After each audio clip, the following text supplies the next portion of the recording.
At the outset, a privileged few had full rights, while many others were forced to find their own pathways to equality. Then a wave of women stood their ground. Faced with many dead ends, they drove relentlessly along narrow roads and around uncharted bends, until at long last one group's great accomplishment led them straight away to better, but still uneven and unequal days. A second wave made progress, but faced many obstacles as well. It's been a man's world for a long time, but maybe after a third wave and a final turn, we'll be able to say that, equally so, it's a woman's world, a show which looks at any and all topics under the sun from a woman's point of view, featuring Ali Naifani, with guest hosts including Brenda Thomas, Candy Pettiford, and Renee Skoglund. Welcome to It's a Woman's World. My name is Renee Skoglund and I'm from Healthy's Care System, and I'm happy to say Brenda Thomas is joining me again today from MAD, so thank you so much for joining us. Thank you for having me. Yes, I'm with Mothers Against Drunk Driving, and later on one of our coworkers will be joining us, and she'll be focusing on youth prevention work. Fantastic. Well, we must have done an okay job before because we're back again. We are. Phew, we made it for the first show. Here we are for the second. Now we're all pros at this, right? Absolutely. Great. We have a wonderful guest here today, and what experiences you have had. Ellen Kennedy, Dr. Ellen Kennedy, thank you so much for joining us today. Pleasure to be here. You're with World Without Genocide, correct? And you're back to tell us about another country, East Timor, right? I took a trip this summer in June to East Timor. It's a country that most people have never heard of, so it was very challenging for us to make the decision to visit East Timor, not knowing anyone else who had ever been there. And the reason why we went is a truly compelling reason. From 1975 to 1999, this very small island nation just northeast of Australia was occupied by Indonesians, by the Indonesian government. And there was a brutal, nearly quarter-century long battle by the East Timorese against the occupiers for independence. Our organization, of course, studies genocide, teaches about genocide, and what happened in East Timor has been categorized as a genocide, and nearly 200,000 people perished during that time.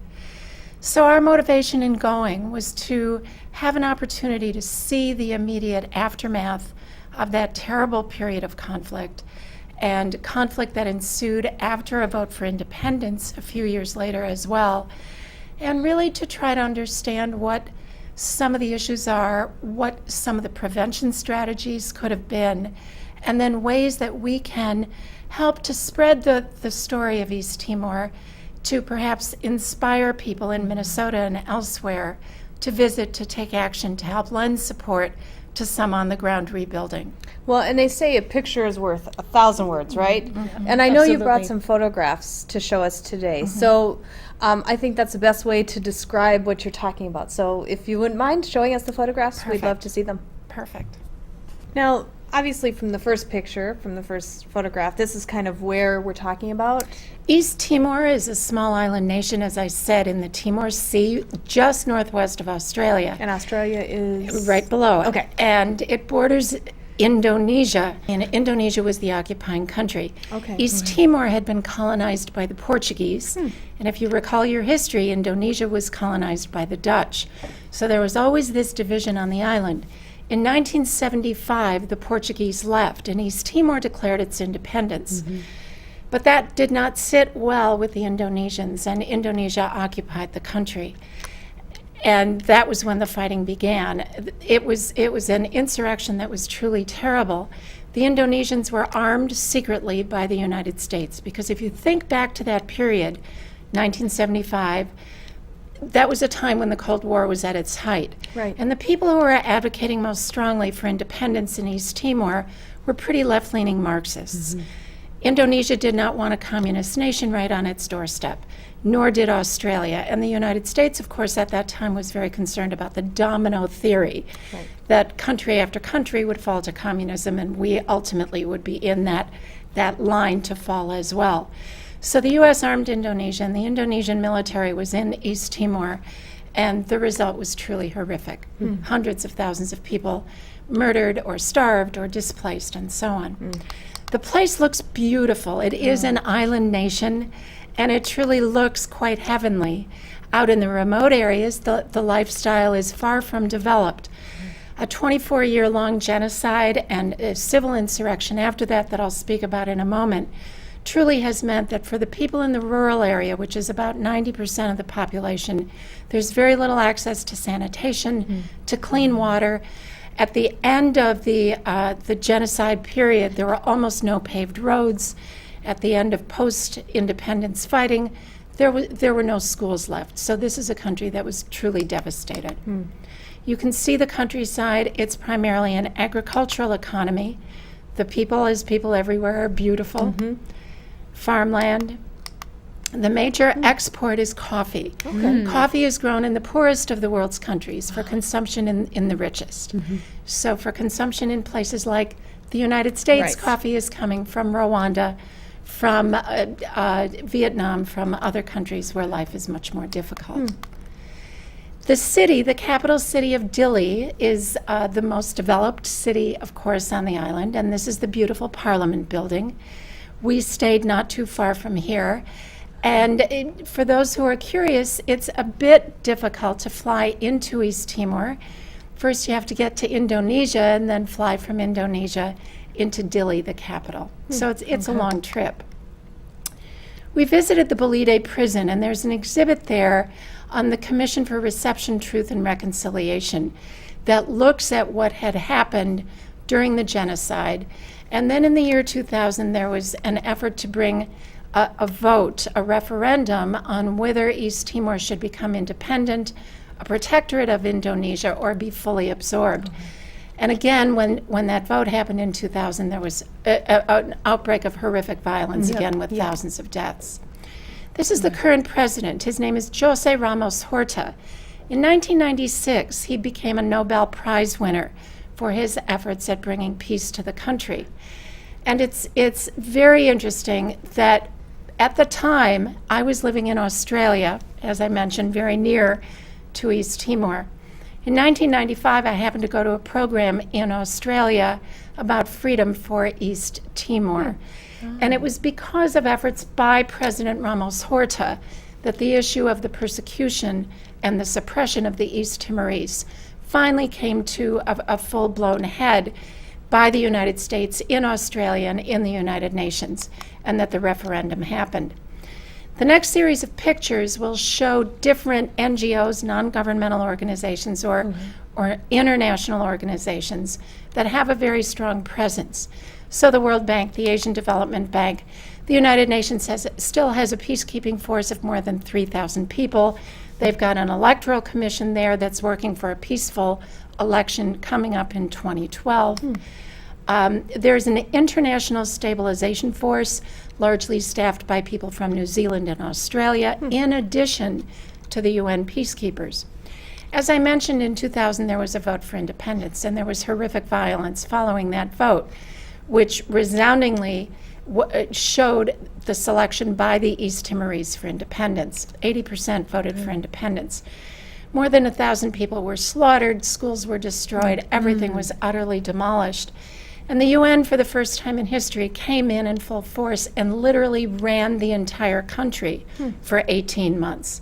So the UN peacekeepers are still there, but that force is expected to be drawn down and eventually closed out in 2012 after the election, assuming that it goes peacefully. We were able to visit the New Zealand base and meet with many of the people in that stabilization force. This is a very religious country. It's very Catholic. One of only 2 Catholic countries in the Asian Pacific, of course, the Philippines as well. And I was there on a day that was a religious holiday, and there were literally thousands of people parading in the streets. Wow. You can't spit without hitting a UN vehicle. Wow. And it's very interesting that the presence of the UN in some ways is advantageous, in others is somewhat problematic. Now, the UN force, 3,000, is an enormous boon to the very developing economy. And I think it's very, very challenging to think of what that economic situation will be like when those peacekeepers are withdrawn. Right. There are many signs of interesting hope and progress.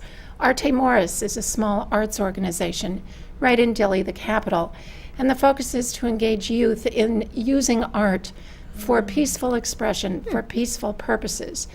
This is a country that has known nothing but violence since 1975, and this is manifest in family violence, in domestic violence, in horrific gender-based violence, in youth solving problems through violence. So it's really essential, critical to this country that individuals, families, and communities learn to resolve their differences in other ways. Right. The dominant religion, as I said, is Catholicism. Other religions are beginning to come in. And this is what we see throughout the developing world in post-conflict situations. It's an opportunity for other faiths to come in to try to rebuild, but also to proselytize. And I connected with an NGO that's doing a lot of work in collaboration with Columbia University in New York and their efforts to promote human rights around the world. And there are problems now in some of the outlying districts where there are confrontations between those who are of one faith and those who are of another. During the freedom movement for all of those decades, Catholicism was at the heart of it because it was an organizing force, just like churches were during the civil rights movement in the South in this country. So a potential for seeds of yet more conflict. I visited a school, and this is a scene in a computer lab. This school had 3,000 students. It was a private Catholic school, perhaps a little better funded than the public schools. 3,000 students, and there were 2 toilets. Wow. Wow. Now, an important thing to think about is what happens then to the young girls who every month are not able to take care of their hygiene needs. And the tragedy is that young girls wind up dropping out of school. The UN mission in East Timor, of course, has a strong presence. The country is trying to find ways to move forward and to promote tourism as a business that can help develop sustainability. And there's Coca-Cola. There was right, and there was a marathon that did bring in people from some of the neighboring countries, particularly Australia. Another NGO, of course, or another organization, is the European Union, and this is their headquarters in Dili. I was there and happened to have an opportunity to engage with some of the school kids. Children everywhere, of course, love to talk to people who are new to them. Just some highlights about the violence. An estimated 200,000 people killed, not only through direct extermination, as we have seen in other genocides, but also through starvation. People were displaced. There were internally displaced persons camps, even in the city of Dili, until just a few years ago. 40% of the country is under the age of 15, and the life expectancy is low. The literacy rate is low. There are still up to 100,000 people who are displaced from their own villages. Wow. So if we think about that, about a young population in a poor country with little opportunity, it means that the seeds are there for violence and for manipulation. This is what the population looked like in 1990. This is called a population pyramid. And it's showing on the left side the proportion of the population that's male, and on the right, the females. Starting at the very bottom, it's people who are very young, 0 to 4, 5 to 9, in each of the color bars. And what you see in 1990 is a huge population growth. This is what it Oh my looks like for goodness. 2050. Wow. Oh my The goodness, country's going to indeed. explode in population. With no way to sustain it, no Right. economic opportunity. Farming is very challenged. Yeah. Healthcare, Right. sanitation, clean water. So the future is very, very challenging. With that information, if people want to learn more about it and want to follow maybe your other visits as well, where can we go to learn more? Thank you for that. I recommend that people check in at our website, www.worldwithoutgenocide.org. The Center for Victims of Torture, which is headquartered in Minneapolis, has just sent a team to East Timor, looking to set up some resources there to address post-traumatic stress disorder. This is an entire country whose people are traumatized. Right. And how do we begin to help them move forward when the GDP per capita is $2,600? Almost half of the country is below the poverty line. 3% are horrifically poor. And the one resource that they have, which is oil, is hotly contested by the Indonesians and by the Australians. So it's a very difficult situation. Well, thank you so much for coming and bringing this to our attention. Otherwise, you. it's hard to tell. It's hard to tell people in words, but the pictures really Great, thank huge you. they make a huge difference. So thank you so much, and we hope to have you back on your next you. trip. And it sure Thank makes you. us appreciate what we have today, even though today in the Indeed. United States things are tough. Not in comparison, Not at right? all. Mhm. Exactly. Not at all. So thank you for putting Thank you, things in Ellen. perspective. Thank you. Coming up next, one of your coworkers is going to join Yes, us. Lindsay Carlson will be here to talk about MAD's Power Parents program, how to get parents actively involved with talking with their teens about alcohol. Fantastic. I have a preteen, so I'm going to pay close attention. Great. Thank you. Thank you. Now we have Lindsay Carlson here with us with Mothers Against Drunk Driving. I'm really excited to have Lindsay here because this is something new that MAD's doing, is focusing on not only underage drinking, but parents and their involvement huge. in underage drinking. So Lindsay, welcome. Thanks for Thank you being so here. much for coming today. Thank you for having me. Well, with that, can you just first tell us a little bit about MAD's and their underage drinking programs overall? Sure. MAD focuses on a couple of different things when it comes to underage drinking prevention. First is youth leadership, really getting teens, particularly high school students, involved in being leaders in their schools, in their communities on this issue. Secondly, like Brenda said, engaging parents. We know that parents are a really great audience to bring into this conversation, and that they can be a great partner in actually getting to a solution of preventing underage drinking. And I mean, I might be naive here. My son's 11, and so like I said a little bit ago, he's a preteen, and I'm hearing all about it. But aren't really parents the key here? Absolutely. And what kind of things can parents do instead of just saying, "Oh, I don't, it's beyond my reach." Right, They never right. talk to me. I don't know what they're doing. They're going to do it anyway. So that's a Give great... me some suggestions with my preteen. Yeah, absolutely. And those are great examples. I hear that from parents all the time, particularly my teenagers don't listen to me. I mean, I can hardly count on them to show up for dinner, nevertheless have a conversation with them. And so what we would say is that kids are actually listening more often than not. Right. At least you're planting a seed if you're willing to have that conversation in the first place. And so even feeling like you can find little moments when you're in the car, when you're watching a TV show, right, where they're there with you. Not even feeling like it always has to be this big sit-down conversation. Right. I think are good ways, good manageable, easy ways for parents to think about how they can have these conversations, and just knowing that they do really still have an impact is what's important. So what are some things I could say if, like, my son says something like, "Oh, Mom, you're having a glass of wine. Maybe I should have a glass of wine." What are some things to open a conversation and kind of make the point? Sure. I think with that, it would be a matter of talking about brain development. So the reason that the drinking age is 21 is that a teenager's brain is still developing. The prefrontal cortex, which is what allows us to make good decisions, allows us to do all the things that teens need to do when they're in school in order to be successful, is what's still developing when you're 16, 17, 18, actually up until you're 25. And so alcohol, what it does to your brain is it kills brain cells. Right. It does all kinds of things to your brain, so it has an even bigger effect when it's still developing. So you could find a way of shortening that explanation into, your brain's just really not at a place where it can handle alcohol. Your body in general isn't at a place where you can handle alcohol, and that's why it's not legal to drink until you're 21. Yeah, and I was talking to Brenda, I believe it was the last show that we were on, that sometimes you take the cars out to, like, the high schools or something. Right, sure. And how often do you hear that's not going to happen to me? Oh, definitely. All the time. It's very hard for anybody, I think, to really imagine themselves in that scenario and to leave that type of event and several weeks down the road still have that in mind.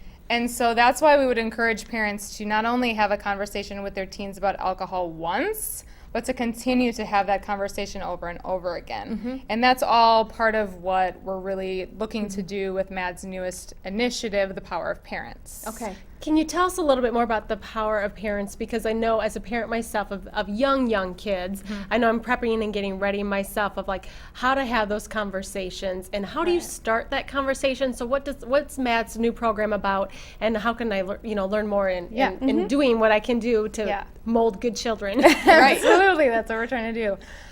So Matt's Power of Parents program really centers around free 30-minute workshop presentations for parents and other caring adults. The workshop essentially gives an overview of this issue and then really focuses in on MAD's Parent Handbook, which has recently been developed in partnering with a researcher out of Penn State. It focuses on giving all these kinds of tips and strategies on how to have an effective conversation with your teenager, based on where their brain is at developmentally, based on what kind of parenting styles you lend yourself to, how that affects those conversations, and really focuses on having an open dialogue. You asked earlier, what can a parent, how can they start that?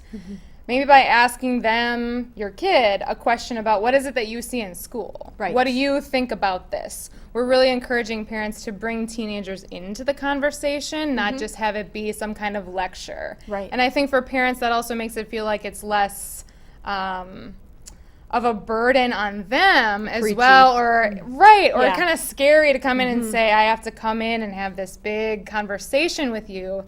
It really is a dialogue and ongoing. So that's what's covered in that Parent Handbook, which, like I said, we're distributing through workshops. The other piece is to check out our website, which is www.mad.org/powerofparents. And that has a lot of really great information as well, links to other sites, and it's a little bit interactive in that parents can go on and post questions that they have to a panel of experts and then get feedback from them on the website. Now, I'm guessing peer pressure is huge, and so let's say my child's going to a party and there's drinking going on at the party. First of all, I know I should say, I think it's illegal for a parent to be serving minors at their own home, so I need to say that first of all. Yes. But how do you encourage your child to say it's okay to call and want to come home if you're put in a situation like that? Is that in the handbook? And without what kind of having advice? sort of mixed messages, Yes, too? exactly. Yep. There is a piece in the handbook talking about that. What we would say is safety absolutely comes first. So having had that conversation, hopefully before any kind of issue arises, that's another piece of this whole thing, is have it now, not later. Set expectations, boundaries, plans, whatever, up before anything comes up. So with safety first, if you as a family decide that, the protocol is if you're in a situation you're uncomfortable, you give me a call anytime, day or night, I'll come get you, then that's what you set up. With the mixed messaging piece, I think what that really tells your teenager is to be making smart decisions. Right. And that's, again, what this whole handbook really is about. That's the theme throughout, is how do you help your teenager be a good decision maker, Right. regardless of the situation, but with these kind of bigger ticket items. I'd like to maybe turn a little bit to talk about how we empower youth.